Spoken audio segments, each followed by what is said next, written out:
Just 2 rounds stand between the drivers of the SSCA AdPro 360 Challenger Series and the playoffs. But during those 2 rounds, these drivers will be subject to many turns, both left and right.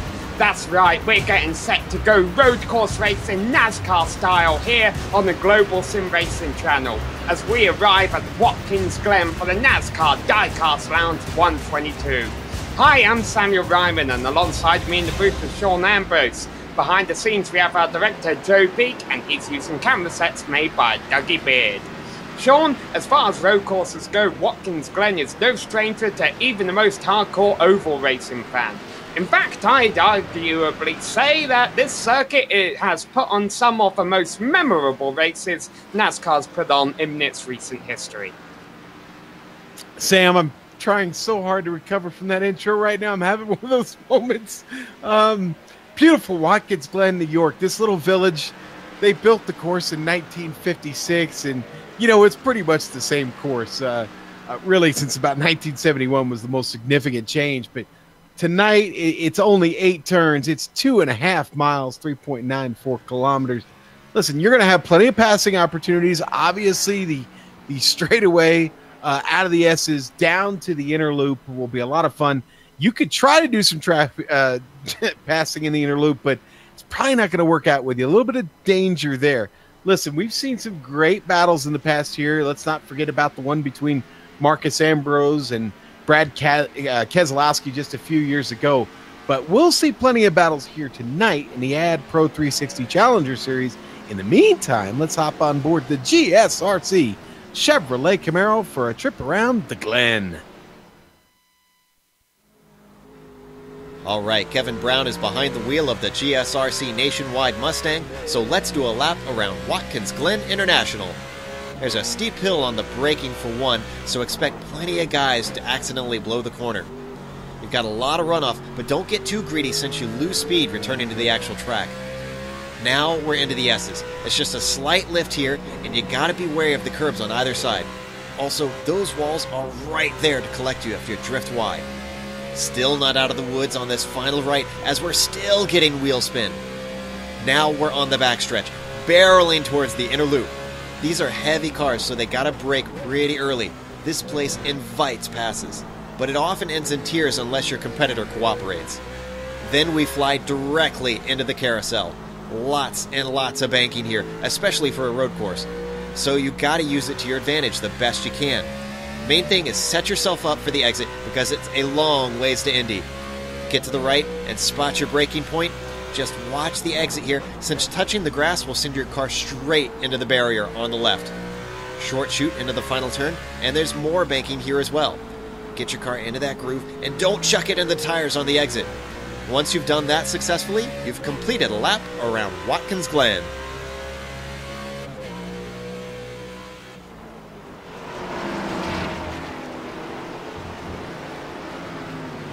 And we're back from another GSRC lap guide, this one around Watkins Glen International Speedway. Tonight, race fans, this race being brought to you by NASCAR Diecast Lounge. They're a group of NASCAR and motorsports fans who express their love for the sport through diecast collecting. If you also share an interest in this hobby, want to know more, or just love to admire awesome-looking race cars, give them a shout on Facebook. Now, you'll have to go to Facebook, facebook.com/groups, GROUPS, /ND, as in David, NDL, as in Larry, ND Lounge, okay? That's it, Facebook. Find them on Facebook, ND Lounge. And tell them that Daniel sent you over there. But NASCAR Diecast Lounge on tap tonight for the NDL 122, Sam. Tell them that Daniel sent them over there. They're not going to give you credit in that plug there, Sean. No, they want Daniel to send everybody over there. So I'm going to play along, Sam. Okay. All right, well, you all just saw the cars disappear. That was planned. That means practice is over and we're advancing the qualifying. So the car's about to roll out on track for a 10-minute qualifying session before we get racing here tonight. That gives us 10 minutes to talk about stuff, Sean. Let's talk about the championship standings, because there's only 2 races left before the playoffs start. Sam, Good point. Let's look at that real quick. Now, listen, we've had another person drop from the standings. That was Josh Thompson. Now, he won round 3 at Las Vegas early on this season here and was 10th overall in points. And, well, what does that mean now that Josh is out of this? Well, everybody moves up. So everybody's moved up a spot. Danny Rogers now up into the mix there in 12th. And you look down on the bottom there, and it's Curtis Young and Tim Rangers both out just off the playoff chase with 5 drivers with wins. Gerald Campbell, Trey Galgan, William Davis, Adam Eisenhower, and Blake Griffith. They are your top 5, and that green on the left indicates that they have won a race this season, so they are automatically in the playoffs. The rest of the drivers have earned playoff points, or I'm sorry, Gabriel Wood and Mark Clewell have earned playoff points and remain eligible for this chase. And, well, everybody 8th through 12th back there, Sam, they are in on points currently. And, well, if Curtis Young decides to show up and get in this race tonight, he may have a chance to get himself into the playoffs. Like you said, only 2 to go at this point, so your chances are slipping away, and quickly. Yeah, and I don't see Curtis Young on the entry list right now, although we do have 17 drivers here getting set to race tonight, currently all doing their warm-up laps in qualifying. Let's take a look at the series details to give our new viewers an idea of what is about to go down. This is round number 15 of 16 rounds in the regular season before 7-round playoff. It's the 2018 calendar year for this series, so obviously us being in August already, it's about to start wrapping up. The NASCAR XFINITY cars are what they use for the SSCA AdPro 360 Challenger Series, so we have the Chevrolet, the Ford, and the Toyota. Fixed setups, but then things get interesting here, right? They have a limited amount of fuel for the race, so that normally means a stop during the final stage.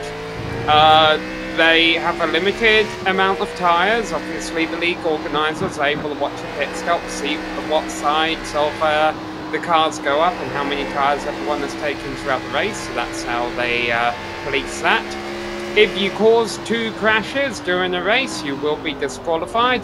This series will throw cautions at road courses if more than a couple cars are involved or if an accident blocks a racing track, but the race will not end under yellow. If there is a caution in the closing laps, they will do a green-white checkered, and we will explain that format better if it comes around to that. Hopefully not, Sean. Hopefully these drivers will keep it clean out there right now.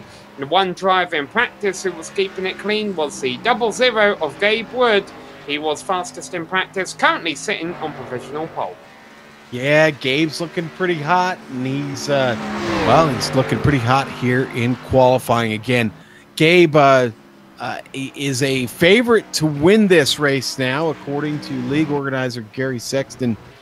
Doesn't want to jinx him, but hopefully Gabe's not watching or listening to the broadcast right now and focusing on continuing to throttle the field. It's real close. The margins are close there at the top, but Richard Regan is not on the track right now. He only separated by just 1/10 of a second. You would think Regan had a chance to come back out and maybe take this time down, but I don't know. Yeah, we've still got 5.5 minutes left of qualifying. Now, all the drivers currently on track, they each have the track to themselves, I believe. No, sorry, I take that back. The track is open to all of the cars at the same time, so you've got to try and avoid each other. The good news, Sean, is even with 17 cars, this track is fairly long enough that traffic isn't too much of an issue during a 10-minute qualifying session here. No, Sam, they shouldn't have too much trouble with that here during qualifying. A lot of the drivers were actually working together in practice, which is also a good sign generally when you see that. So I think they'll be okay here. I think most everybody going to have a good opportunity to get around here obstructed. They did ask in the pre-race that if you had a problem during qualifying, you got your car off the track just as quick as you could, so not to interrupt anybody's run. And of course, if you were entering the track from the pit exit, that it would be important to make sure, you know, you were watching your relative, make sure you didn't bungle up anybody's lap there. Richard Regan Jr. has gone back out on track. Seeing a couple of new drivers here, a couple of new paint schemes for us to get used to here tonight, Sean. I have a feeling that's because it's a road course race. Obviously, you're going to bring a couple of road course winners who are familiar with the series out here to race.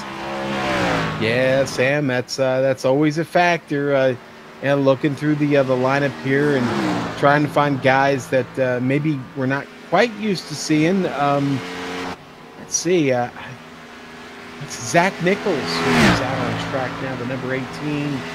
Don't know that we've seen him much this season, so we'll see what Zach has to offer here on the road course this evening.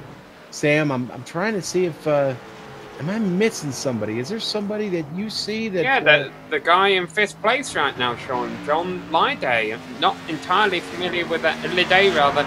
Not entirely familiar with him competing over here in the Challenger Series, but there you see he's currently sitting 5th fastest. Yeah, he is, and has had a good track around here.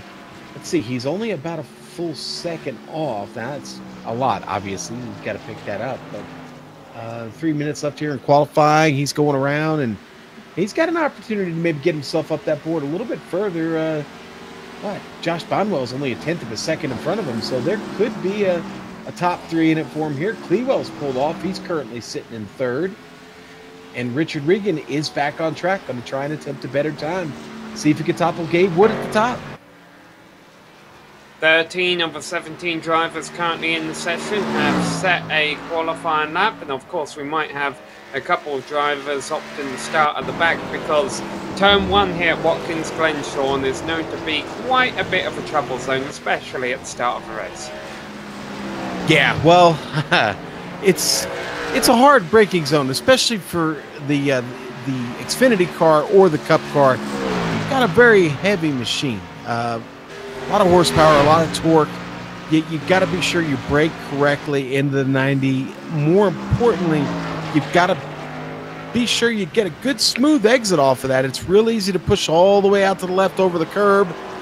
Sometimes you can get too far left of that curb and you really have trouble getting back out on track with everybody else trying to get by. But that opening lap will be critical. As they get the green flag off that pace lap, it'll be a full-on sprint down to the 90. And, of course, you want to get through there first. Everybody wants to get through there first. And 17 drivers are going to want to get through there first tonight. So anything can and probably will happen.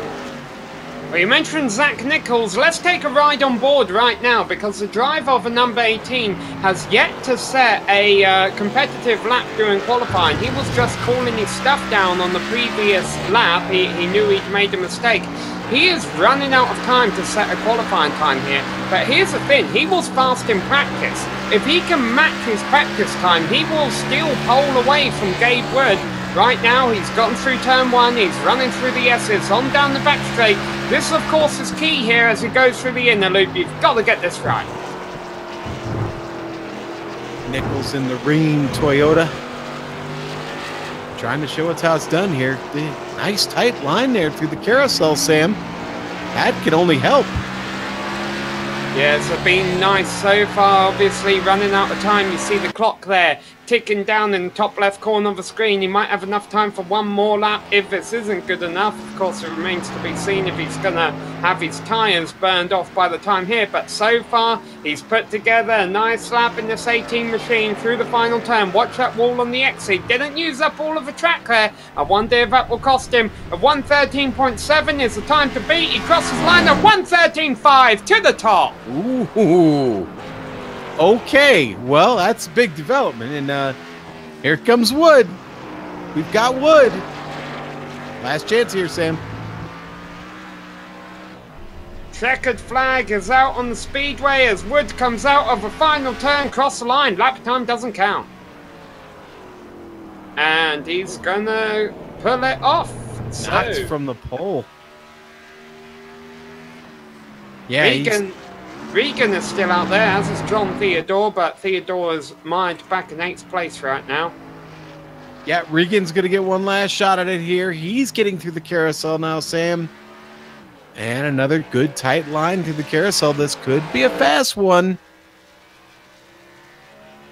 John Theodore just crossed the line. He improved his time, not his position. He stays 8th. Regan only off by 0.2 of a second. Can he pick it up here? He's off. He's off. And he's abandoning it. Yeah. Yep. So it looks like the round 15 winner of the Sim Speed Shop Pole Award is Zach Nichols.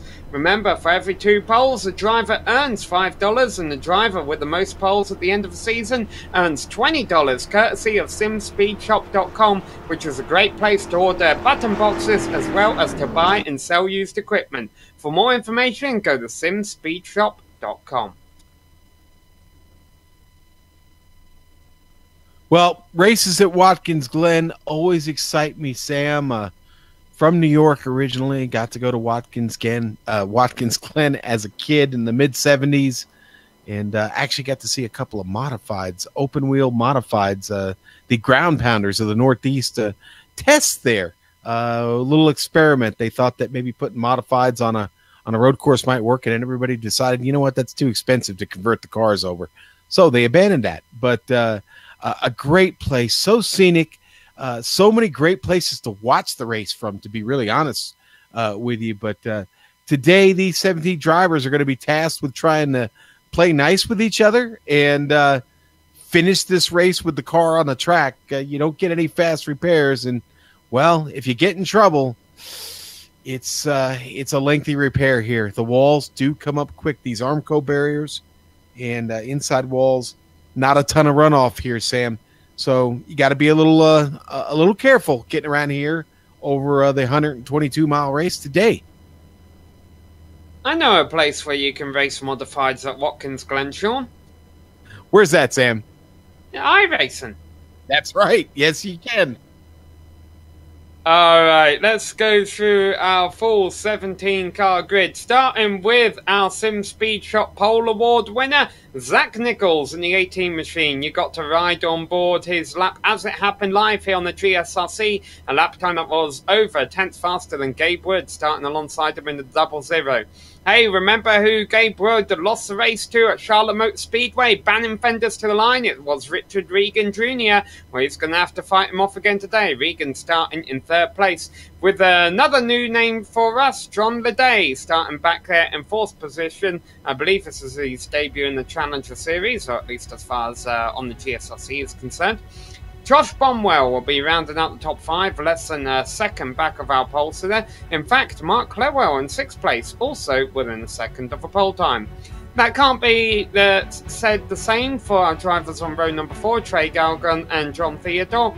Ray Richer will be starting back in 9th position, along with Scott Seaman, who has really been impressive recently, Sean, especially on strategy. All right, Sam. Magic row number 6. Judd Danielson on the inside and Daniel Jackson. So we got Danielson and Daniel.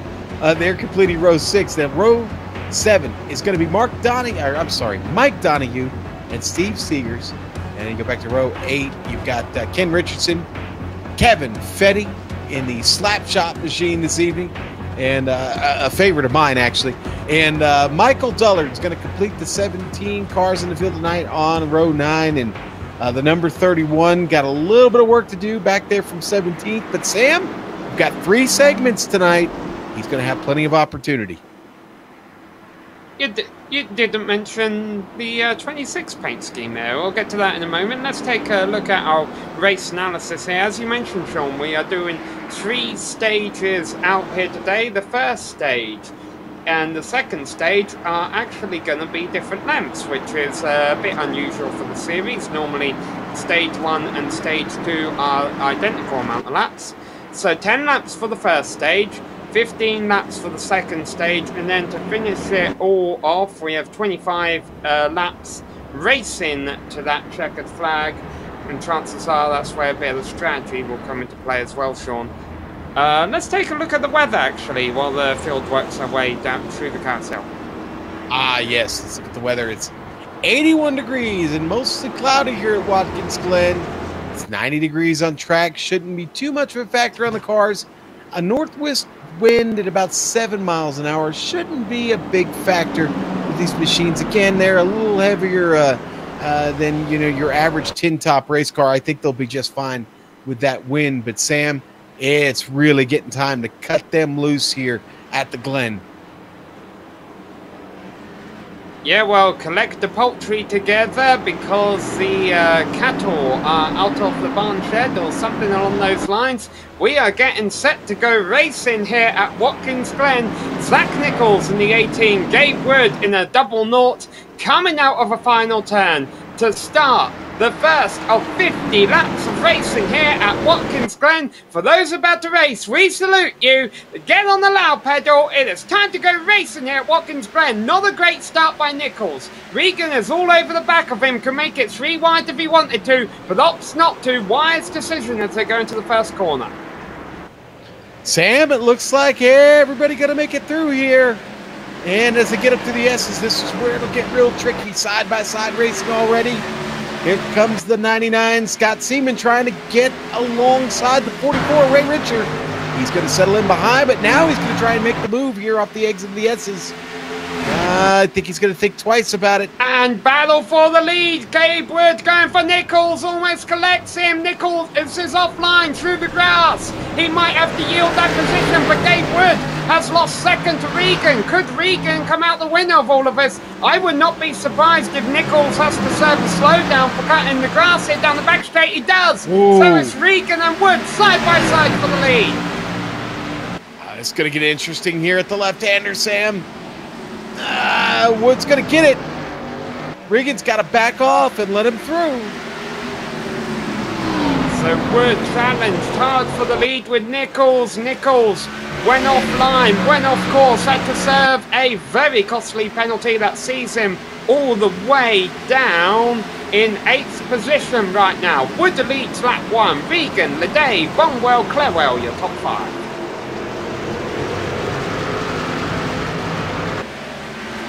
That's not a bad start, Sam. I mean, we saw one small incident there on the opening lap, but aside from that, everybody's gone line and stern and settling down here pretty quick here, just in lap 2. I'm still not convinced that Regan doesn't want the lead, though. Wood still looking for his first win of the season. Regan has a couple. He's not racing for points, so Regan is simply here to try and get another W.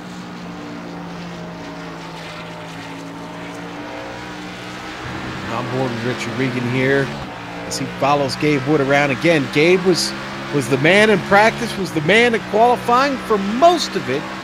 And, well, I still think he's going to be the one to beat. I think I'm gonna roll with Gary Sexton on this one. This could be a big night for Gabe Wood. Sam, I don't think there's, if you've watched one of these broadcasts before, you know Gabe Wood's been hunting for a win for quite a long time here. Been a pretty good battle going on for 5th place this lap. I think Trey Galgan is fading back through the field a bit. He made up a couple of positions at start now, yielding those positions as Theodore goes by. Nichols, contact. Yeah, Nichols really trying hard to work his way back up through the field, and now there's a bit of damage on Galgan's car. He almost loses it. Man, Galgan had a real big moment there. Great job of controlling that, hanging onto the car, making his way up to the S's. So that moves. Go ahead. I was going to say, Zach Nichols trying to get it all back now, Sam.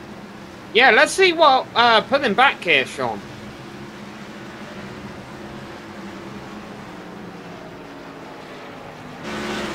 So we're going to bring up a replay.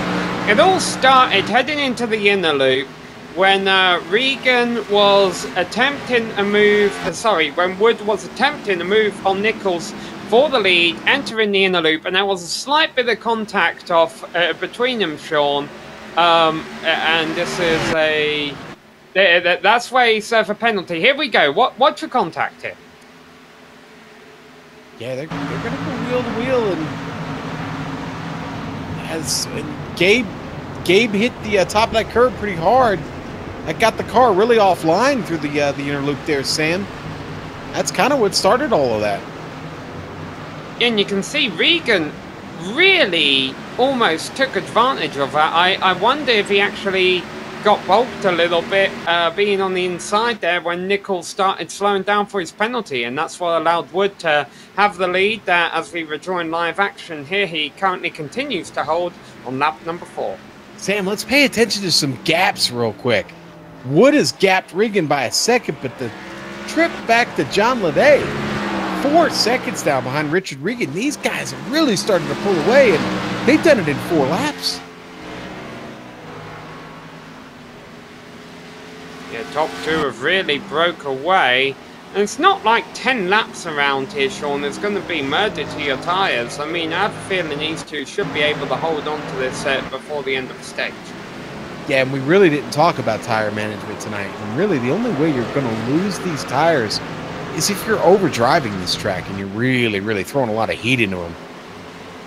Yeah, and speaking of which, Zach Nichols overdrove that last turn. Boy, Nichols, we rode on board his pretty much flawless qualifying lap. It could almost be argued that it wasn't entirely his fault. He went off course in the first lap, Sean, but ever since he dropped all the way back here, he is struggling to work his way back up through this field.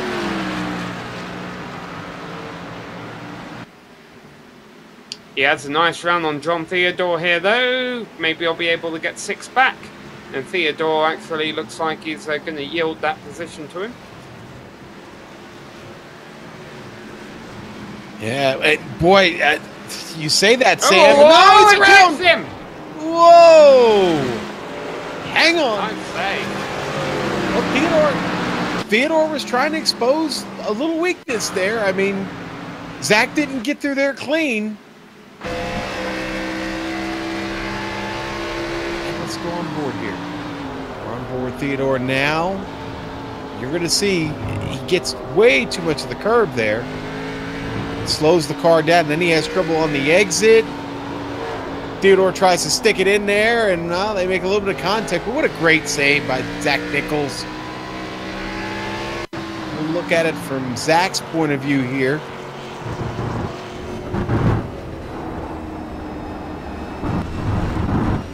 And this is going to get sketchy. Wow. So close to hitting that ARPCO barrier, Sam. He almost ate it. And Nichols has now continued his charge. He's moved back up into 5th position. And that's because Josh Bonwell almost lost his car in turn 1. And now Bonwell, he might have a bit of damage to that machine because Theodore just went by him. Yep, and I think Theodore is going to hit with slowdown. No, apparently not. Boy, it looked like he cut the bus. He looked like he cut the bus stop there a little bit. It was definitely messy, but he hangs on and keeps that position in front of Bonwell for now.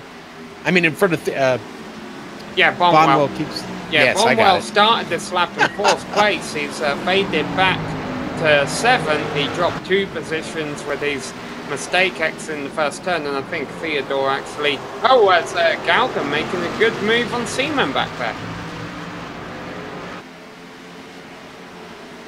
Yeah, he doesn't pull it off, though, Sam. Couldn't seal the deal.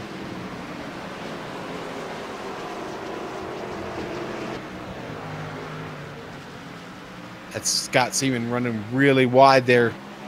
Always worry about that transition back to the track. Sam, you hit just a little bit of that grass, you can go spinning for days.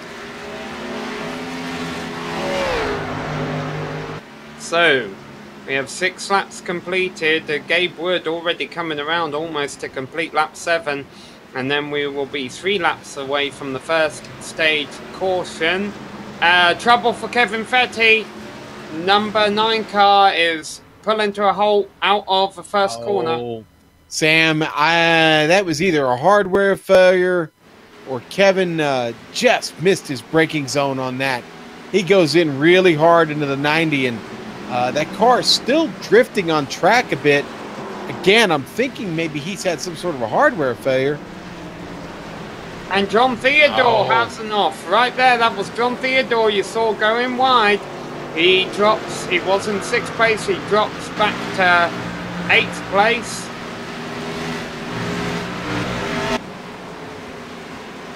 You know, on this course, Sam, it's very, very fast. Only the 8 turns that we're dealing with today. You make a mistake, you will pay dearly for it and continue to drop through the field Here comes Scott Seaman trying to get up there on the inside, heading up to the S's. He does the wise thing. He backs out of it just a bit. And Steve Seeger's in the Warwicks in the final turn. It was the nicest looking car on track. It doesn't look so nice now with a big dent in the front right fender, but we stay green. We're watching this battle up front as Nichols tries to rally his way back up through the field. I'll tell you, Seegers has got going again.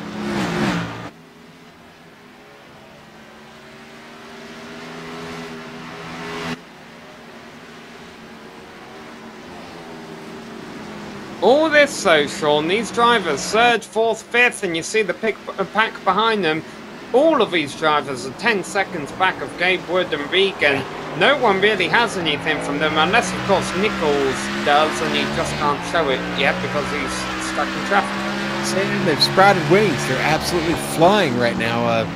Wood especially, man, his pace is really going to be tough to beat. He's still running low 113s, not low 113s, but mid 113s, and right up to mid 14s. Everybody else a couple of seconds behind that right now on pace. So rest of this field better get with it, or Gabe's going to run away with this first stage. Let's face it, he already has run away with this first stage. All he's got to do is keep it in the gray here for these last several laps, and it's all his. Nichols just took 4th position from Mark Clewell, heading into the inner loop. Now, of course, the significant thing here, Sean, if Nichols can work his way by John Bidet on the next lap and up into 3rd place, he will be right behind Wood and Regan at the end of the first stage. And then, of course, pit road is going to open, and he'll be able to see if he can use any strategy, maybe, to get up there into that top 2. Well, just look at the rate of knots that he keeps catching people. Nichols obviously dialed in for this race. If it weren't for the trouble there in the beginning, I think he'd probably be battling Wood right now. He's going to have to wait until the next segment, though. I think he won't mind that. Mind you, it'll be interesting seeing what kind of racing we see between those guys, considering how things went down on lap number 1. Currently working lap number 10. This is the final lap of the opening stage. 3rd place up for grabs. Nice run by Nichols, who's right on the rear bumper of Ledet. What kind of run can he get out of a carousel? Well, Ledet off of the apex, but he might be able to get a better run down the back straight. And Gabe Wood, our leader, is off. Our leader runs off. Regan going to go underneath him on the inside in the final turn. They're going to race to the line here to end stage number 1. Regan doesn't get as good as an exit, and Gabe Wood crosses the line ahead. Just and barely. That's the way he got it. And now has damage on the right rear of the car, Sam. I don't know if that's going to be an issue, but he definitely picked up some good damage. And as the rest of the pack comes out here on the front straight, we should see the caution any moment. There it comes out. Let's get a replay of this, Sean. An unforced error by Gabe Wood, exiting turn number 7, coming to the end of stage number 1. Yeah, perfect use of unforced error there, Sam. Gabe just having all kinds of trouble. He obviously got in too hot and missed his braking zone there, and that can happen here at Watkins Glen. And then that's the contact that Regan makes with Gabe. Didn't know where Gabe was going to go. They make the contact, come together. We'll go on board with Richard Regan now and get his view of what happened here. He's, I don't want to say an innocent bystander, but he's just trying to react there, and Gabe comes back a little bit across the track just trying to get the car under him. That's where the contact happens, and things kind of stall out for Regan there, because he's not able to get the most of that apex to work with to get a good run. And Gabe recovers well and wins stage 1. So 1/3 of the mission is complete for Gabe Wood right now, Sam. Problem is for Wood, of course, is that this is a mission he has accomplished plenty of times before. He has no trouble winning stage 1 and stage 2, Sean. No, Sam, he doesn't. He's sure racked up some stage wins this season, but now the victory in Victory Lane has eluded him. That celebration, he's been looking for it all season. I don't know if, boy, I don't know if he'll. I don't know if we'll be able to get him in the booth after the race if he wins. To be honest with you, Sam, that celebration might be a little too intense. We may have to step aside for the sake of all things that are good. Well, he said it was Mountain Dew, Sean, last time we were interviewing him. That's true. That's true. But, well, I talked to a few viewers who didn't buy that at all, so maybe we can trust him. Seemed like a nice enough guy. Well, our top 10 finishers at the end of stage 1. They're Gabe Wood, Richard Regan Jr., John Bidet, Zach Nichols, who stayed back and forth, Mark Clewell, quiet racer in 5th place so far. Trey Calgon, he definitely hasn't had a quiet race. Josh Bonwell, John Theodore, Scott Seaman, and Daniel Jackson.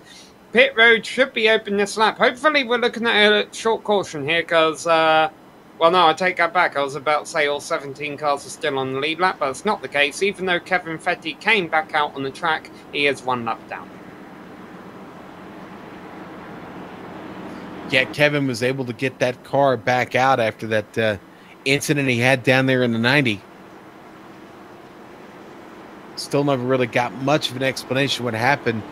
Well, I'm going to go with he got in hot, to be honest with you, but it could have been something else. But like I said, we don't have any other solid info on that. Sam, they're coming around, and I expect everybody to come in here. Nobody's playing around here. All right, all of the leaders are in. I think Seegers are still catching up with the rest of the pack here. Yep, there we go. Every single car in pit road.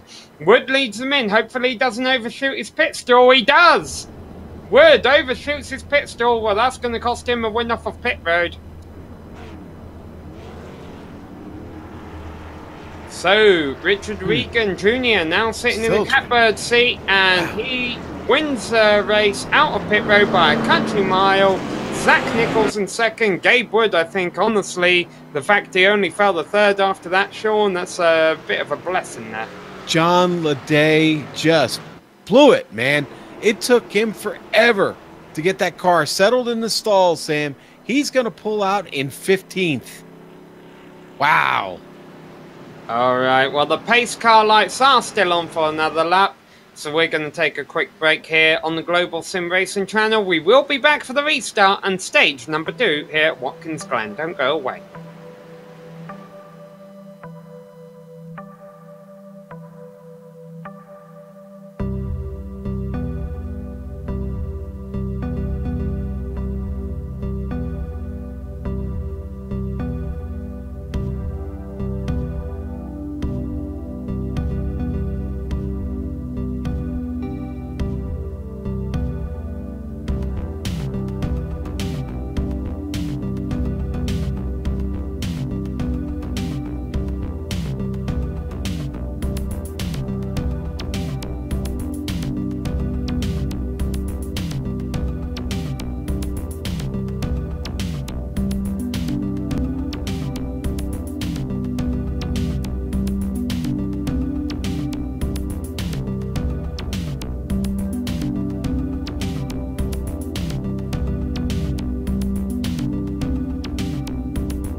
Well, we thought all the drama was over when Leday and Gabe Wood both lost spots on pit road for overshooting their pit stalls. However, they're the ones who got off easy, Sean.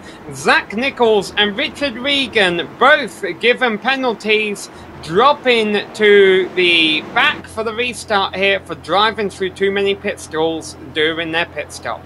Yes, sir. Race control all over it. Up there watching, paying attention, and penalties have been levied, and these drivers got to suffer the consequences, and it's going to be a lot of ground to make up. We saw some passing, Sam, in that first segment, but not a lot of guys came all the way from the very back of the pack, and one of those guys now finds himself back there again in Zach Nichols.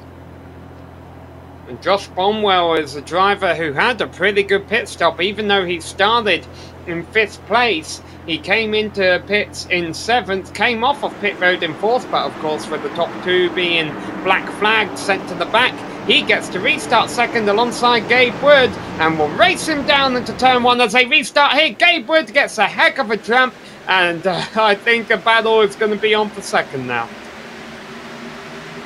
Well, it's certainly not on for 1st, not yet anyway, and Bonwell's going to send it.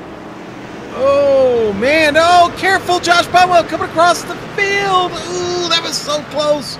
He almost makes contact there with Daniel Jackson. And Ray Richard has had to crash, but we stay green. Single car incident. Yeah, so, behind the field.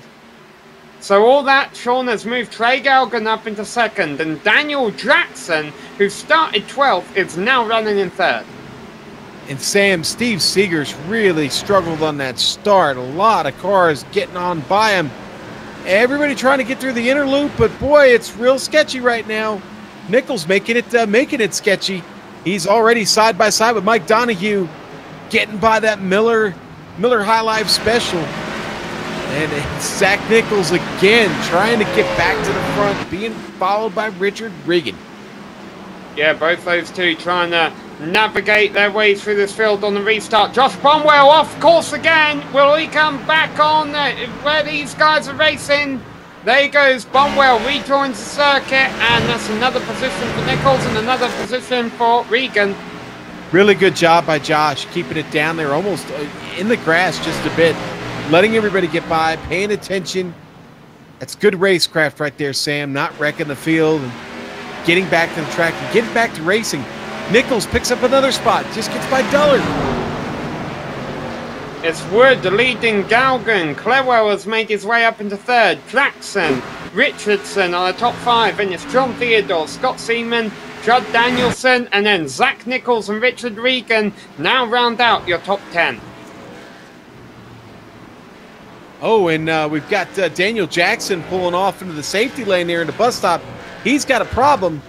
Everybody going by. He's let the entire field come by before he's got back under power.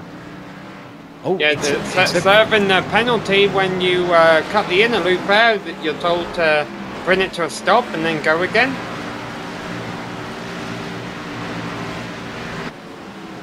That's a big hit for Jackson. He lost several spots there, about 3 spots, I think it was. Oh, Ken Richardson makes an off. So, a couple drivers who had just been running in the top 5 falling back. Now, look at this with Danielson, Regan, and Nichols all over the back of Judd Danielson. A lot of pressure from behind for the driver of the 17. Well, Judd spent most of that first segment in the back. Now in the thick of it, look at that. They split him like the Red Sea. Contact between Regan and Nichols. Nichols is going to get away. Wow. And Nichols stays ahead. He's been running ahead of Regan. Regan was trying to get by them both on the inside. Didn't quite work. Sam, I think we can get a replay of that. I think it's worth another look. Yeah, these two should be... Vince will calm down for them for the next couple turns before they catch Ken Richardson. Yeah. The hip check. Go back a little bit further, see where it started. But this is just going to be a hip check of the highest order, man. And get around Danielson. And then boop. But Nichols does a great job of managing that hip check and gets himself back right on track and continues to move up Judd Danielson having more trouble out there on track right now, Sam. He missed it in turn 7. Danielson in the gravel. Let's go back up to the battle for 6, though. Ken Richardson now with those two stormtroopers, I suppose, storming their way through the field. There they go, up into 6th and 7th. Nichols and Regan.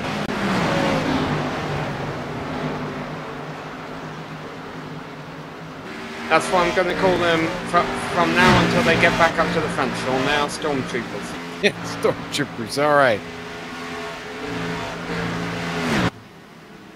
Oh, our director chiming in with his 2 cents there. And oh, okay. Oh. Well, our director making the point that the stormtroopers never hit anything in the movie, so. Yeah, and these two have hit quite a few things on their way up through the field right now. But it's been clean contact though, Sean. It's not like they've turned anyone around. Yeah, let's keep an eye on this Nichols chasing Theodore here. And this is about to go down as they get out of turn 8, come up for the front straightaway here. Look for Nichols to dive. Yeah, there he goes. Already looking to the inside. Going to try and get it in there first. Breaks a little deeper, but no. Backs out of it. Lets him go. Oh, here comes Regan. Oh, Regan almost. I'm sorry, Sam. Regan almost made contact there. Almost gets into the bumper of Zach. Well, let's not forget here, Sean. They've been working their way by, I wouldn't say fairly easy drivers to pass, but let's just say I think John Theodore's on another level. He is not an easy driver to pass. We've seen him put up plenty of fights in races in the past. Oh, look at this, side by side, out of the inner loop. Oh, Nichols is going to get that spot. He goes the other side of John Theodore, goes around the driver's side, and picks up that spot in the inner loop. Another great pass. Regan wasn't able to take advantage of it. He wasn't there with him to do it, but man. Theodore going to get out of the way for Regan and let him go continue to chase Nichols. Yeah, I think those were... I don't entirely think Theodore let those two by as rear end of Regan's car steps out there. I think they had to earn it. Next on their hit list is Scott Seaman. Seaman in the number 99 Lime Ride has trouble there in a 90. And that's going to open it up for Zach Nichols. Nichols is going to take this spot. Boy, Seaman really lucky to just hang on to the car. He got up on top of the curb to the inside there in a 90, and now he's struggling up the S's. Richard Regan all over his back door. Not a place where you want to be battling too hard, though. You want to try and get the draft off the car in front of you here. You don't really want to be running side by side with him, and Regan's going to get stuck behind him, start to lose contact with Nichols. Not if he can help it. He's sure trying. There he goes to the inside. Regan on the inside of Clewell. I'm sorry, not Clewell. That's Scott Seaman. Sorry, Mark. Mark's all the way up. Oh, slide in. Saves it. Yeah. That car was on skates, man. Let's catch the look at the replay here real quick. Seaman in number 99. He's just going to get that grass. Too much of it. Ooh, boy, that was a close one. Very close one. Good job by Scott. I really hope another one of our front runners drives through too many pit stops under this caution coming up in 5 laps. This has been fun to watch. Oh, and Nichols just had his own trouble out of the 90, Sam. Oh, he made a big mistake, big bobble for Nichols, and now it's got Richard Regan all over the back bumper of that Toyota. Now with Mark Clairwell 5 seconds up the road from them, I'm not even sure if these two can catch Clairwell, especially if they start racing each other, they won't be able to. Maybe that's why Regan gave up on it. He says, okay, you know what, I'll follow your lead for now, Nichols. We've got a good thing going here. Yeah, in fact, Clewell actually outpacing Nichols right now by about 0.3 of a second. So, I wonder if the right front damage on Nichols' car might have the steering out of tow just a bit, because Regan definitely hanging with him now and making a race out of this here for 4th place. Yeah, let's give credit where it's due to our driver still running the top three. Gabe Wood has trekked out up front, but the only reason Gabe Wood has trekked out really, Sean, is that Trey Galgan had a pretty big off 2 laps ago. Before that, Galgan was keeping within range of Wood. He was only about 3 seconds back. Now you see he's 8 seconds back, but a lot of that was due to a mistake he made at the inner loop. And Sam, more trouble for Scott Seaman. Just dropped a few spots there. Had trouble getting out of the 90, and now he's in the thick of it here. Michael Dullard, Ken Richardson, John Leday right behind him. Leday, another driver, trying to recover here. Oh, and Leday gets all the way off in the grass on the exit of the S's. Yeah, Leday hasn't done a fantastic job of recovering, to be honest, Sean. He was a top 5 runner earlier on. He had that real bad pit stop, and he's still mired back in 9th. Yeah, he is certainly in the tow here for a possible move. But Leday's got his own problem, Sam. That front end of that Ford is pretty banged up. I don't know if that's going to help him. In fact, is that even a Ford? I said Ford, and I think that's a Mustang. Yeah, it is a Mustang. Okay, I thought I saw a blue oval on there. Front end was so crunched up I couldn't see it, but he's hanging in there. Back to 10th now. 3 laps left to go in the stage. We're racing the lap 25. Then we will get our second caution of a race for the stage end in yellow, which will lead us into our third and final stage of 25 laps. It remains to be seen what kind of strategy we see with these limited tyres that these drivers have heading into the final stage, Sean. Yes, sir. It's hard to believe stage 2 is almost in the books already. Nichols is slowly catching. Oh, what happened there? Did Nichols... I sure as I said that, I think Nichols just got to slow down. Regan's gone in front. If he had to slow down, he would have had to have gave up more than that, I would have thought. You would think, right? Yeah. Maybe he wants to follow Regan around.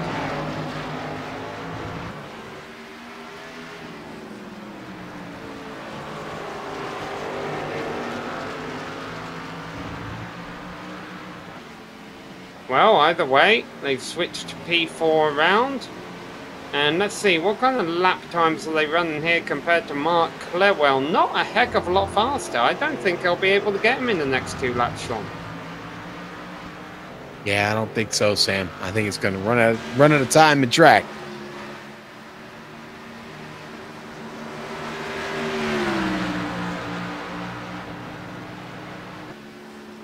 Yeah, in fact, I don't know. I think he's going to have trouble catching Regan and making a pass on Regan at this point. Regan seems to be really focused. Regan clipping all those curbs. He's definitely still pushing it, trying to go as fast as he can. I'm not sure it's going to be fast enough for him to get away from Nichols, or they're closing on Clewell. They're coming up to the final lap of stage number 2. Gabe Wood holding a 10-second lead over Trey Galgan. Well, I almost feel like we haven't talked about Trey enough. He is having a really, really good run here at Watkins Glen. He's not too far. He's not too far from the track. He's a Pennsylvanian. Galgan is also one of our very few number of drivers competing for points in this series who's locked himself into a position of the playoffs with a win earlier this year.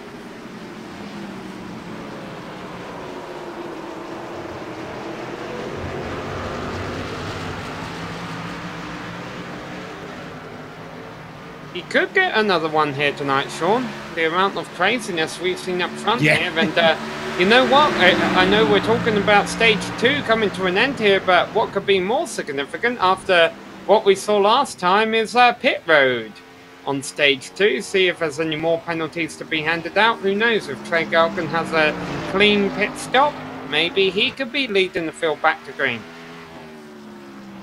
Maybe, Sam. But right now, the driver leading the field to the green and checkered is Gabe Wood.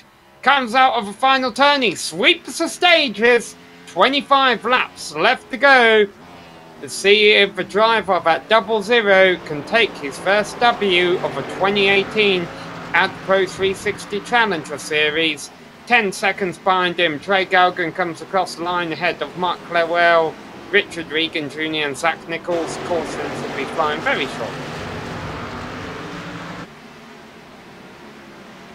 Gonna wait for the top 10 to cross the line. There they go. Yeah, John Liday, the last one of those.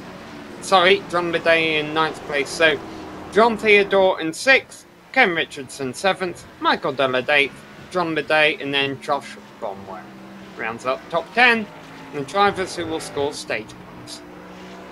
Sam, that was a pretty clean segment. I'd almost say cleaner than the first one we had. Listen, these last, well, it won't be exactly 25 laps, but these last 23 to 22 laps are going to be exciting, and they're going to be tense. But, you know, I want to slow down for just a moment now that we're under the caution. I want to give a shout-out to the Eisenhower family. Of course, we've come to know the Eisenhowers here through the SSCA and the AdPro series that they've been running this season. And, well, their family's going through some struggles right now, medical issues, and we want to wish them the best and let them know we're all thinking about them, and look forward to seeing the guys back on the track. They're both okay, but I understand there's some family medical emergencies going on, and like I said, we wish them the best here from GSRC. Absolutely, Sean. I echo those sentiments, and right now, though, I'm sorry, John Liday just had an off course, I believe. Yeah, John Liday has put it in the wall, exiting the final turn under yellow. Oh no! And boy, that car just bit on him. We're gonna get a replay of it here. I'm thinking he might have jammed on the brakes. Well, they were all going pretty much full speed, trying to catch up with the pace car. Yeah, here it is, Sam. Yeah, everybody, like you said, everybody's trying to catch up to the pace car, but he's going to get to turn 8, and it's going to go all bad. I think he was getting in hot and realized, maybe I better get on the brakes here. Maybe not. No, you know what? That's actually a spot. You get too low down in that groove, you will lose the rear end on the car, and that's exactly what happened. It started to snap on him. He tried to correct, and unfortunately, that nosedived him into that arm coat barrier. That car is going to be in bad shape to return to this race when we go green. Unfortunately, obviously, he's coming up to a pit stop here. We'll be able to get it repaired. It remains to be seen if he'll spend a few extra seconds in the pits to try and get some additional repairs, make sure that car is in as pristine a condition as possible for the final 20 or so laps that we'll have when they do go back green. Alright, Gabe Wood leads them into the pits. Let's not forget, he's one of the drivers who overshot his pit stall last time by, although not as bad as what Liday did. Regan and Nichols have rallied their way back up into the top 5 after driving through too many pit stalls last time down pit road. See, one driver still out there on track, I believe. Yeah, it's Kevin Fetty. The lap car, yep. Yeah. Here we go. Everyone hit their stalls cleanly enough. No, Gabe Wood overshoots again. Boy, Gabe's going to have to get that figured out at some point. He might still be able to win the race off a pit road. It looks like he recovered fairly quickly. Clewell. Yes. Yeah, Gabe gets it. No, they're going to give it to Clewell, I think. I think that was momentum after the line. Clewell just opted. Yeah, here he goes. He's going to yield it back to Wood. So, Clewell comes off second. Ed Bonwell, Regan, Dullard. What has happened to Nichols? Well, I don't know why he sat in there as long as he did. He got into his stop just fine. Everything looked normal. Maybe that damage was slowing him down, Sean. He had to get repaired and hope for another caution towards the end of this race. That's an excellent point, Sam. I think you might have hit the nail on the head there. That damage, he's seen how well he's been able to move up through the field. Maybe taking that damage a little bit more worth it here for this last segment than trying to stay up there with a car that's, well, it wasn't quite right. I mean, I'm going to be honest, Gabe Wood's car is not quite right. He's still got that right rear damage, but it doesn't seem like it's affected the handling on the car. And as we suspected, Sam, tire is really not going to be an issue. One of the few places, on a road course here for the AdPro Challenger Series that, tires and how many sets you use, not as big an issue. We've been lucky this evening. We've avoided any in-race cautions. We've only had the 2 stage cautions. And, the best we can hope for over the last probably 21 laps or so is going to be to follow that same prescription. But there's a lot of drivers here itching for position and win and points this evening. It could get rough, Sam. Looks like Kevin Fetty is going to stay out. I guess he'll get a wave around here. He's going to have a long way to go around. Catch the field. Lights go out. Kevin Fetty gets his wave around. Get back on the lead lap. No penalties to report, so it looks like Gabe Wood will lead them back to green ahead of Mark Clawell, Josh Bonwell, Richard Regan, Michael Dullard in 5th place ahead of John Bidet, Scott Seaman, Trey Galgan, Daniel Jackson and John Theodore. And for those wondering where Nichols is, he's all the way back in 14th place.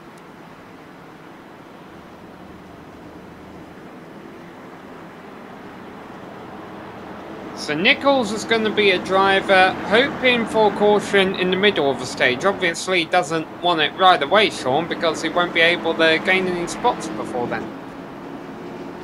True, Sam.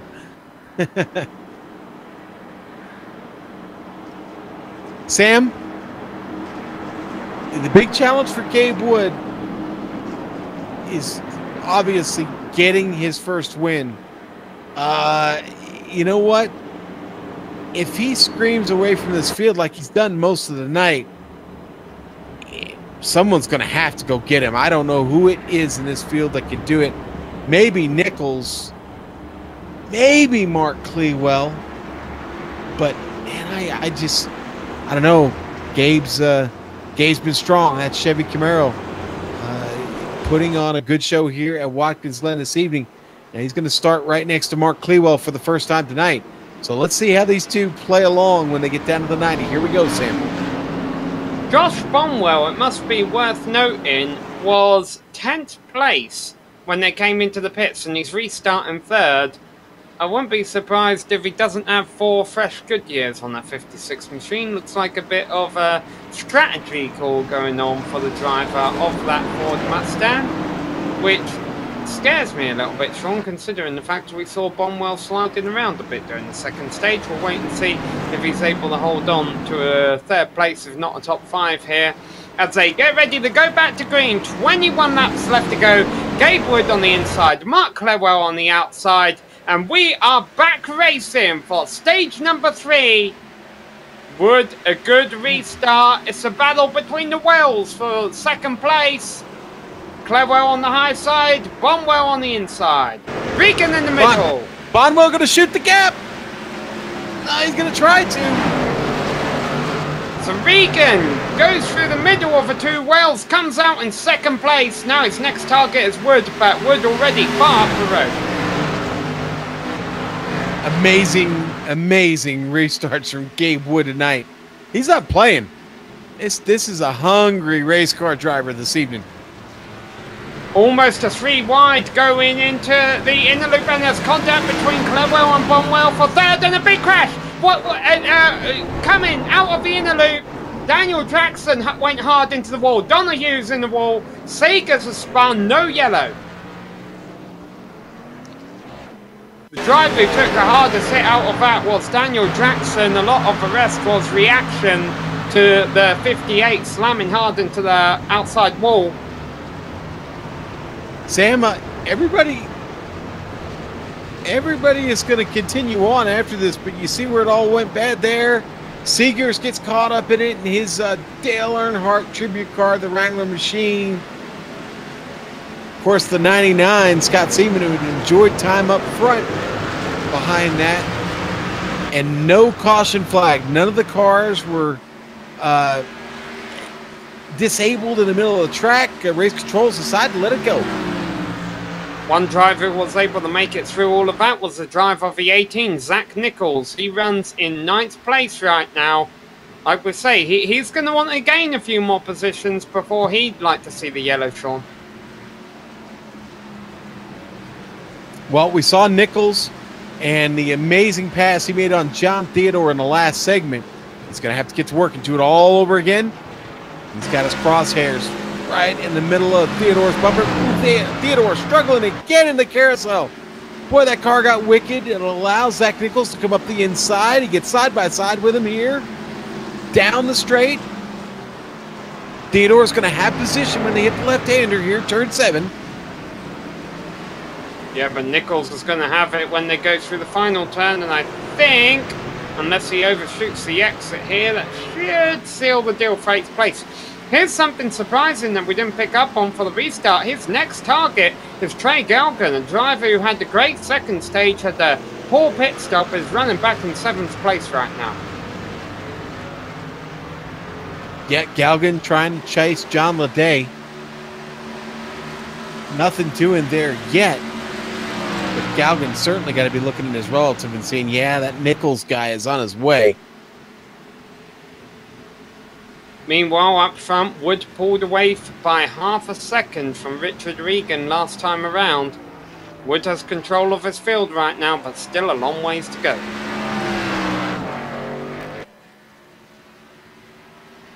You say a long ways. I look at it and go, 18 laps at the line.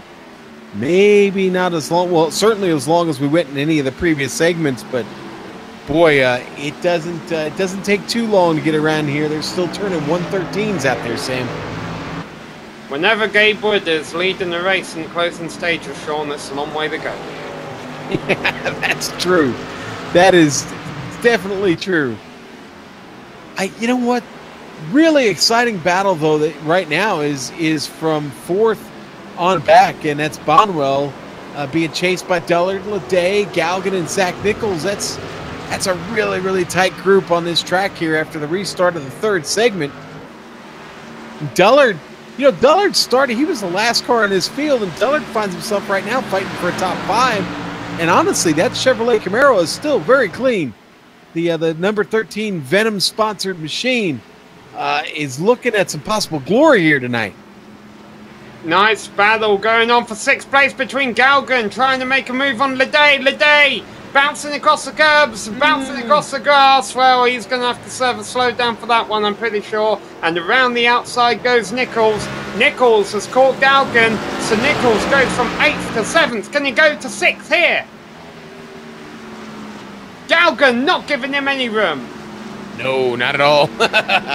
Galgan making the bumper really wide on that Mustang. Oh, and Nichols was trying to express his displeasure, I have a feeling, and it kind of didn't work on him there as he goes through the grass. Galgan struggling. Sorry, Sam. They make the contact. Galgan almost makes contact now with Leday. Leday's going to get around Galgan.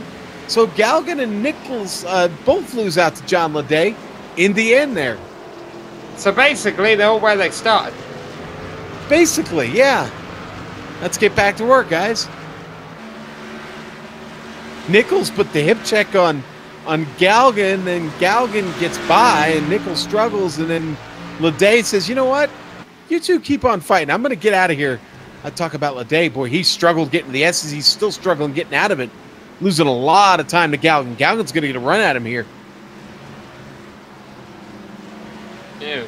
Galgan sliding a little bit on entry there. I think he's about to deal with Nichols again. Nichols spins him, yeah. That was Nichols not being too pleased with the way Galgan was racing him in lap before. Sam, he nickeled and dimed him. But Galgan was able to recover, gets racing again. He's dropped back a couple of positions, and Ken Richardson almost goes off as he ran side by side with Galgan there.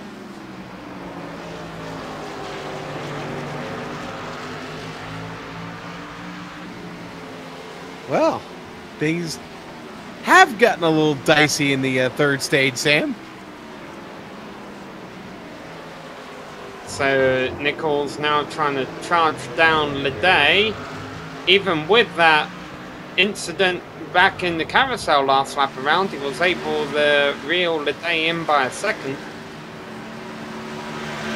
And meanwhile, a battle for fourth going on between Bonwell and Dullard.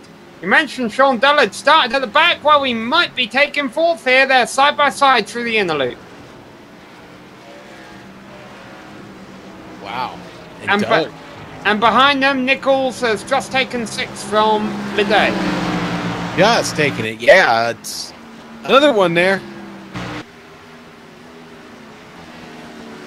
The Ream machine on its way.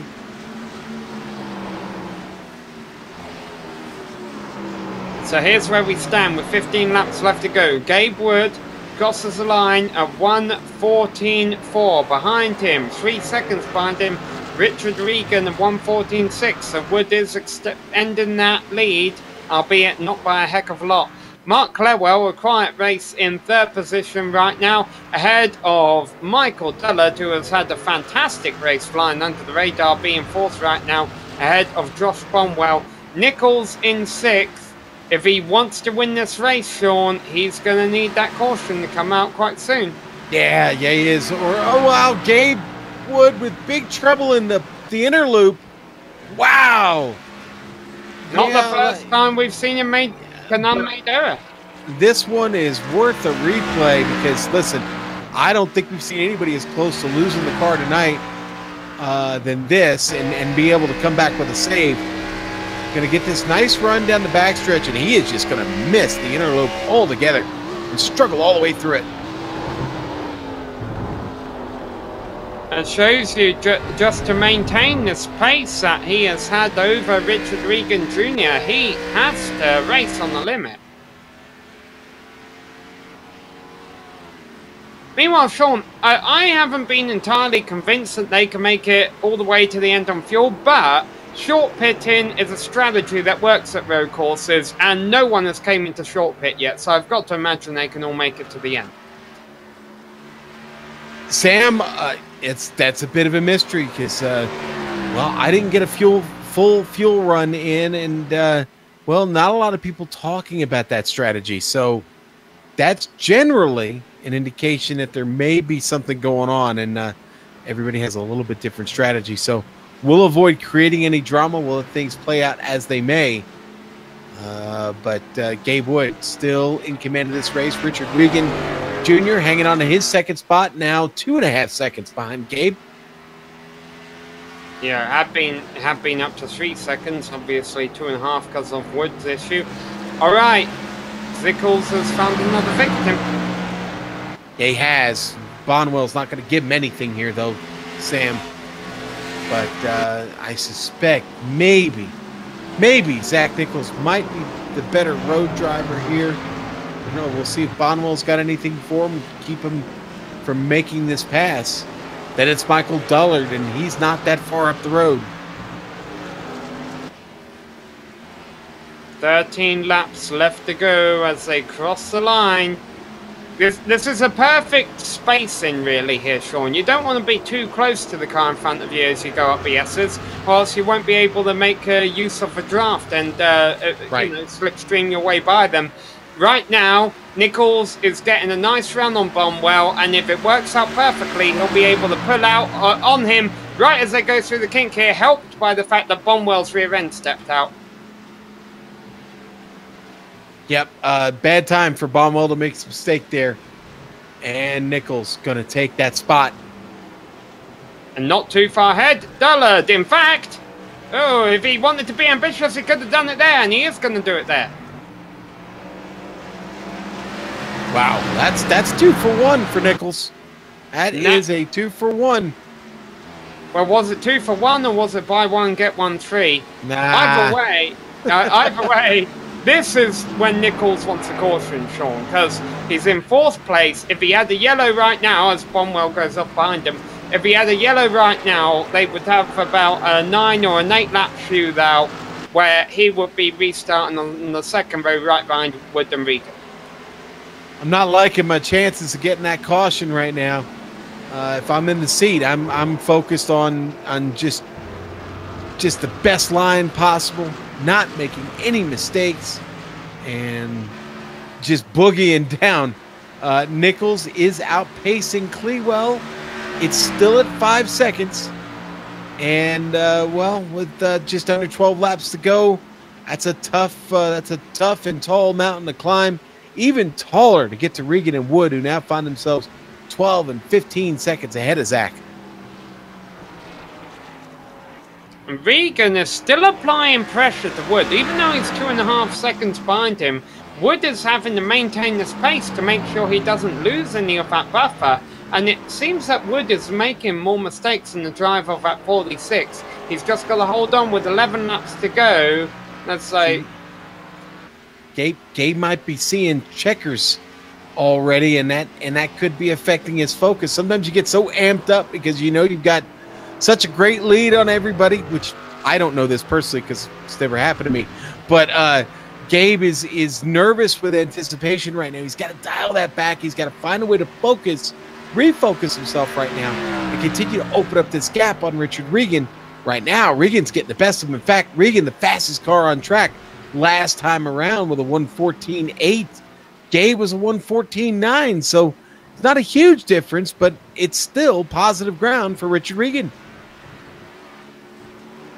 So those two could be battling in the near future. Another battle that could be about the Brewers for 9th position. John Theodore has been driving. He's battered the number 27 machine around, and Ken Richardson, I think, has a great top-end speed advantage.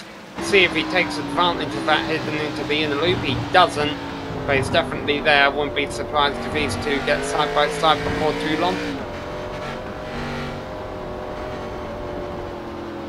Saw Ken make some moves earlier. The car looked really fast, but boy, this third segment has not been kind to him. Finds himself in the top 10, but oh boy. And, well, the misfortune continues there for Ken. We're actually going to watch this again. Kept it on the track and didn't lose too much time.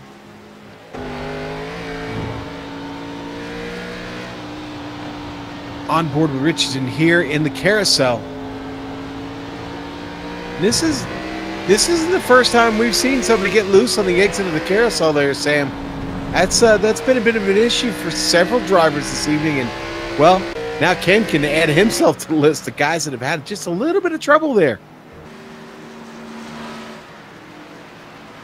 Another battle soon to be brewing, Sean, is a three-way battle for 14th place. Steve Sagers has hit more trouble in that number 26 Wrangler machine, and the drivers in 15th and 16th are slowly reeling him in.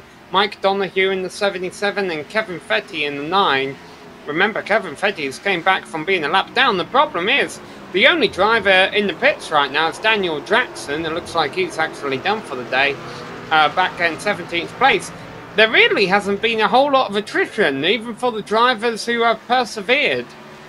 Yeah, no, Sam, there hasn't. Right now, Daniel Jackson, our only casualty, and he's still in the car. He's still in there getting it repaired. It has been in for almost 10 minutes now. He could still have an opportunity to get back out here. Less than 9 laps to go, though, and, well, Gabe Wood continues to be the guy that's all the way at the front. He didn't start on the pole, but he has led from the front for most of this race. I believe he's led, what, maybe 40 of the 42 laps that we've done already today, Sam? Well, I can tell you this much, Sean. Heading into tonight, Gabe Wood had led 393 of laps through the season, and never once the final one. Let's do the math on that. So that's approximately 400 laps divided by 14 races we've had so far this season. I'm telling you, you did math. You're not supposed to do math. Windows calculator, 400 divided by 14 is 28.57. So, yeah, he's leading on average about 30 laps per race. And trouble. That was Donoghue? Mike Donoghue. Yeah, Donoghue had trouble out of turn 1.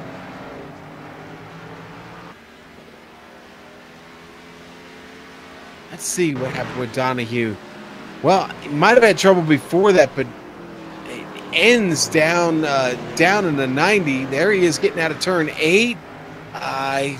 Did he think about going into the pits, or did he have some other problem? But here he comes at us. There's the red, white, and gold of the Miller High Life machine, and this is where it's going to go bad. Watch out. It's going to snap on him. Comes across the bottom. He hits that barrier, the tire barrier, very hard, Sam. And then he went ahead and took the toe in, getting out of the way before drivers got to him. So now we're down to 15 cars left on the lead lap and 7 laps to go as Gabe Wood is closing in. Although we've said this before, what could be his first win of the season. The NASCAR Diecast Lounge 122 here, Watkins Glen International in New York. Sam, don't look now, but Zach Nichols is catching Mark Clewell. He's got it down to a second. Looking to get a podium. I think I will look now, Sean, because they're getting quite close. Yes, they are. So Nichols continues this insane charge that he's been on. And I'm just looking at my timing and scoring. Michael Dullard still hanging in, man, at 5th. That's a great drive from a man who started 17th in this 17th car field tonight. He's got a bit of an advantage in that spot right now. He's about 3 seconds ahead of Josh Bonwell. Here we go, Clewell. Didn't get through the inner loop too hot. Zach Nichols going to take advantage and up into 3rd. And Nichols has been fired up, Sean, in today's race. And I don't say that because I know he's been fired up, but I believe he has every right to. I mean, he was leading on the first lap, got a bit of contact from Gabe Wood. There was some very defensive racing from going on from Trey Galgan in the middle portion of a race, and Nichols retaliated over in the carousel. I'm sure the officials will take a look at that whole deal after the race. He's rebounded to a solid 3rd place run here, but I'm sure he would love to see a caution, because it would have been nice to see what Nichols, Regan, and Wood, what kind of show all 3 of those drivers could have put on at the end of a race here if they were all bunched together and all had clean cars. The fact of the matter, though, it is, as of right now, if things stand as they do, Wood has put on the cleaner race, stronger performance. Granted, he was the one who got into Nichols a little bit on the opening lap, but he held it together through the inner loop and has persevered since then. Currently hold a 3-second lead over Regan, with, as we mentioned, just a tick over 5 laps left to go. Yeah, getting down to the nitty-gritty here, Sam. Really, it's been a fun race to watch, but it is definitely coming to a close here. 5 laps to go. Nichols still with a faster pace, but it's not fast enough, Sam. He's going to run out of time. He is definitely going to run out of time. He is dependent. Nichols is dependent upon Wood and Regan having a problem up there right now. Regan's still looking to make a battle of it, Sam. It's only just over 2 seconds that separate these drivers. Yeah, Regan actually closed in on Wood by half a second last lap around, although I wonder if the lap traffic of Kevin Fetty there had something to do with that. Might have had a little, and you know what? Richard Regan will take it any way he can get it. Because, listen, I'm watching Wood. He is still overdriving the car. He's got it on the ragged edge, and my spidey senses are tingling. This is great for Regan, not good for Wood. Gabe, if you're listening, man, focus, focus, focus. You've only got to do it for 4 more laps this time by. Gabe, if you're listening, stop listening. You got to drive this car, man. Stop listening. Exactly. Great advice. GSRC has a playback feature. And for our audience watching live now, ignore that I said that. You all need to watch it live. Only got 1 race tonight. We don't need anybody running away here off to the next one. So pay attention. Regan's really digging right now. He's got it down at 2.7.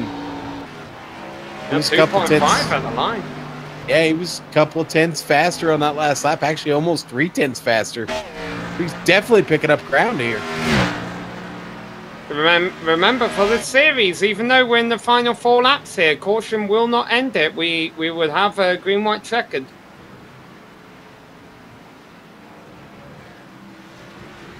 Meanwhile, despite all the damage to the 27 machine, John Theodore has been able to hold off Ken Richardson for 9th.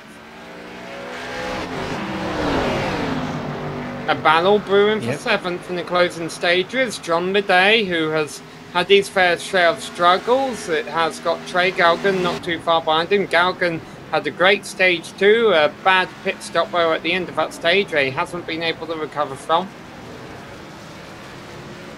Yeah, Sam, listen, Galgan is catching him. He's catching him quick. He was about a half a second faster the last lap. He has found the rear bumper now of John Leday.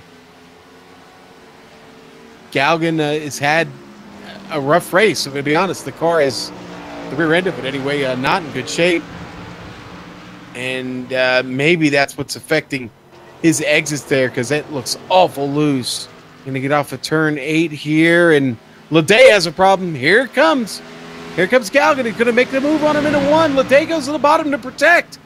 Good defense there from Leday. Trey's going to have to do it round the outside. And best he can hope for is just stay closer. You're up to the S's. And they're both catching Josh Bonwell as Leday goes defensive through the S's here. Well, this isn't going to help him catch Bonwell. Galgan all but putting the bumper to that number 20 machine. Here they go, on to the back straight. And he's alongside it now. Leday can't deliver a chop here with Den Dudley, but he's able to hold on in front. Galgan might try and get him into the carousel. Well, tell you what, Leday keeps blocking those attacks from Galgan. He may not wind up with the result he wants. Got to be careful here. 2 laps left to go when they come to the line, Sean. Trey just wants to hold serve. He started 7th. He wants that 7th spot back. He's going to get it into turn 7. Oh, Galgan way overshot it. Ah, it was way too hot. Bad mistake there by Trey. There's a battle for 9th right behind Galgan, but he gets back on ahead of that. Yeah, Theodore able to keep it. Richardson still trying to take it. He's going to try again. Into turn 8. No, denied.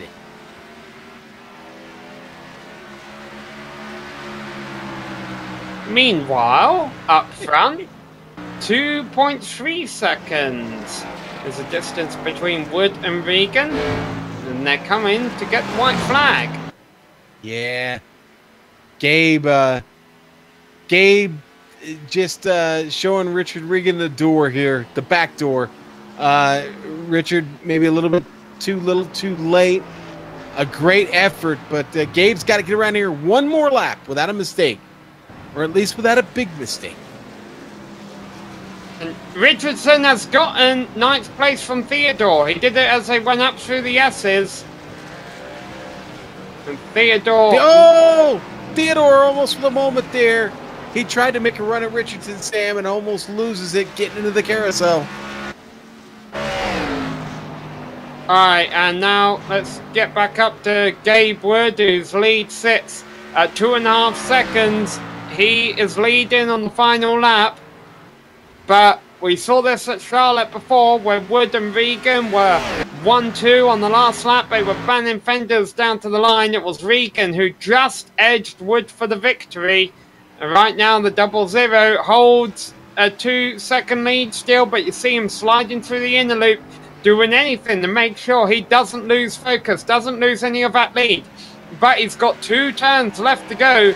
Normally this wouldn't be that dramatic, but we've seen Gabe Wood make 2 large unforced errors earlier this race. He can't afford another one of those because it's less than 2 seconds between him back to Regan.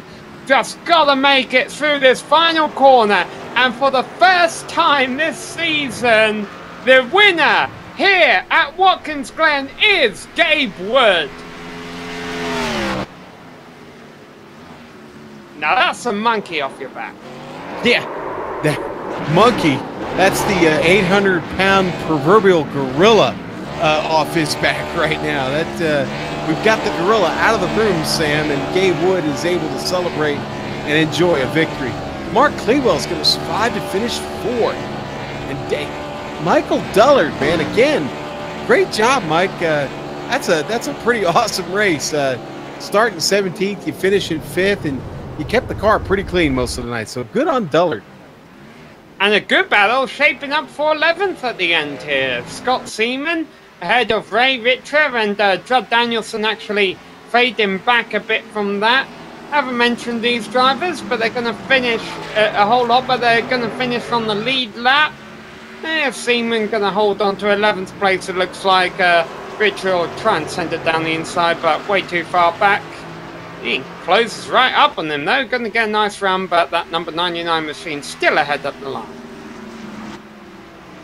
Well, that is gonna wrap things up here as far as the racing is concerned at Watkins Glen International, but we still have drive interviews, Mountain Dew, and a full race rundown to look forward to. So stay tuned, stick around. We'll be back with all of that for you here on GSRC.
Hello and welcome back to Watkins Glen International, where we just witnessed the NASCAR Diecast Lounge 122.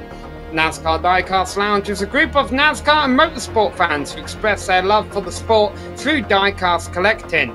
If you also share an interest in the hobby or want to know more or just love to admire awesome looking race cars, give them a shout on Facebook at facebook.com/groups/ND Lounge and tell them Daniel sent you. Not Sean or Samuel, Daniel. Anyway, I'll tell you one driver who's happy right now and probably a big racing fan, that's Gabe Wood.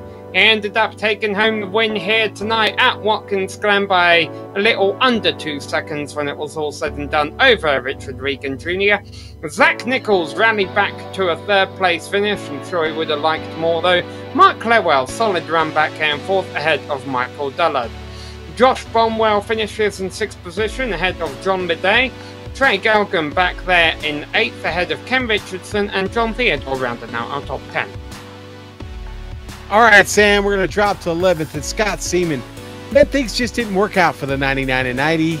He had really good pace early, and then a little bit of damage and a couple confrontations set him behind the rest of the field here, just outside of the top 10. Ray Richard, 12th for him, couple of incidents for him, a little bit of contact this evening. He fights hard and only in 12th. Judd Danielson, you know, the Dirty Air Studios 17 Toyota just couldn't get things going this evening. He does survive this race, and he finishes 13th. Kevin Fetty, you know what? Not the hard charger of the night, but I'll tell you what, he's going to get the good guy award because Kevin gets a lap down here at Watkins Glen. He gets it back, and you know what? He'll finish 14th, so that's a pretty good day. Steve Seegers was running that Dale Earnhardt tribute machine, the Wrangler machine. That car is going to finish 15th tonight. And the 17 of Mike Donahue, I'm sorry, the 77 Miller High Life machine of Mike Donahue is going to finish 16th. And Daniel Jackson, unfortunately, was our first casualty this evening and put him out of the race. And he's going to have to settle for 17th, Sam. But on the other side of the field, for the first time this season, a winner over in the SSCA AdPro 360 Challenger Series. Congratulations, Gabe Wood. I'm going to Disney World! Yeah! What kind of monkey is it that you got off your back? We were discussing whether it was a regular monkey or a gorilla. Yeah, that was a gorilla. Sean had it right. That was a big gorilla. That was what I did in turn 1. I couldn't wait to do a burnout, so I just kind of slung the car and slung the gorilla right off into the grandstands. Oh, so you were listening to us at the end of a broadcast then? Is that how you lost that second on the final lap? No. I wasn't listening. I watched the finish afterwards. No, after I saw Richard start catching me, and I think he was saving tires at the beginning of that run. I was just running, trying to get away from him because I knew he was about the same speed I was. I may have been a little bit faster, but he was starting to save tires maybe. But my front tires were gone there at the end, and once I had like a 2.5 second lead with 2 to go, I just started to take it easy. Avoid a situation like I had on the last lap of the first stage. Let's go back, though, to the first lap of the first stage. There was a little bit of contact between you and Zach Nichols heading into the inner loop. What was your view on all that? Okay, so I told Zach this as soon as it happened. I wasn't trying to pass him going into the bus stop. I thought I had a little bit of momentum, so I went to the inside of him, and when I went to go pull back in, he braked for the corner, so I had no choice but to go in, and I had a wrong angle going into it, so it pushed him wide, and that's why I was surprised that he let us go there in the carousel, because I actually braked to let him back by, because I did not want to pass him like that. I wanted to race him, Richard, and the rest of the guys, clean for the win, or, for the lead at that time. But, I definitely was not trying to pass the 18 at that time, and I told him that. And it was just as soon as I went to go pull in behind him, he braked for the bus stop. Well, so that was all a little bit chaotic, and then you just mentioned the final lap of the first stage, we made an unforced error in turn 7, and then we also saw another one at the inner loop, I believe it was, later on during the race. How concerned were you during those closing laps you were going to make a third? Not too concerned. I was, as you guys saw, I was pretty consistent all night. It was just the shifting. That was the only thing with me because, on the last lap of the first stage, I accidentally shifted into 4th without thinking, because that's a third gear entry. You're coming up through 2nd when you exit the carousel, and you hit 3rd when you exit the carousel, and you ride that all the way to the second to last corner. Well, I shifted to 4th without thinking, and so I shifted down to 3rd, and the revs weren't right, so I just blew the corner. And then going into the inner loop, the bus stop there, I just overshifted. I shifted too early down to 2nd, and that broke the rear tires loose. I was lucky to recover that. All right, well, Gabe, we're going to let you go and celebrate your victory with all that Mountain Dew or whatever you got in your hand right now, and congratulations. We'll see if you can do the same next time out in Mid-Ohio. All right, can I thank my sponsors real quick? This is the first time I'm in Victory Lane with them. Absolutely. All right. Oh, the Lone Squatch Off-Road Club. Thank them for coming aboard. Snow Motorsports. We're downgrading a little bit at the end of this year. Michael Snow. He hasn't been racing the past few weeks. He's gotten a new job, so he's kind of moved away. But he's going to be coming back, especially for next year. So we're going to come back strong, and hopefully we can get us a championship here. But thanks to the Lone Squatch Off-Road Club and the Double H Ranch, hoping to get some championship winnings to donate to that charity at the end of the year. All right. Well, congrats, Gabe. Thanks for coming to talk to us. See you at Mid-Ohio. Thanks, guys. And less than 2 seconds behind Gabe Wood, Sean, you've called up with Richard Regan Jr. I have. Richard, man, you were chasing him. You were hunting him down there. A little bit too much too late, or did you have any pace to really catch him at any point tonight? Well, first off, I want to say congratulations to Gabe, even though me and him have a little rivalry.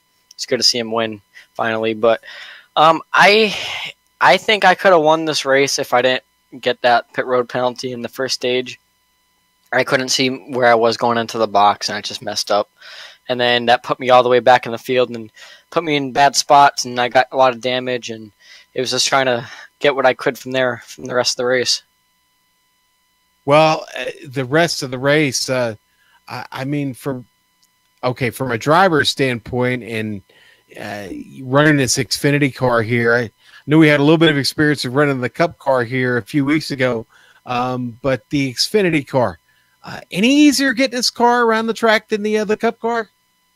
It's easier, but I think it's more racier as well because of it's easier. I prefer this car a lot more here, and honestly, if you drive the wheels off of it, you could probably hit the same times as a Cup car, because I saw some people this week during the official side not too far off of the fix set. So this car is definitely a lot more racier at this track than the Cup car is, because you can throw it around a lot more. Well, I'll tell you what, we had a lot of fun watching you guys throw cars around this evening. Were there any close moments for you, Rich? Yeah, coming to get that checkered on the first stage. I didn't want to get into Gabe, but when he messed up, I thought he was going to go to the left, because that's just what it looked like in the heat of the moment from my point of view. And so I stuck it in there, and then he didn't go left where that I thought he was going to do. So we made contact, but whatever. He still won. I don't think I got any damage from that, but I almost got turned coming after turn one, I think on the second stage, and that's where I got all my damage from.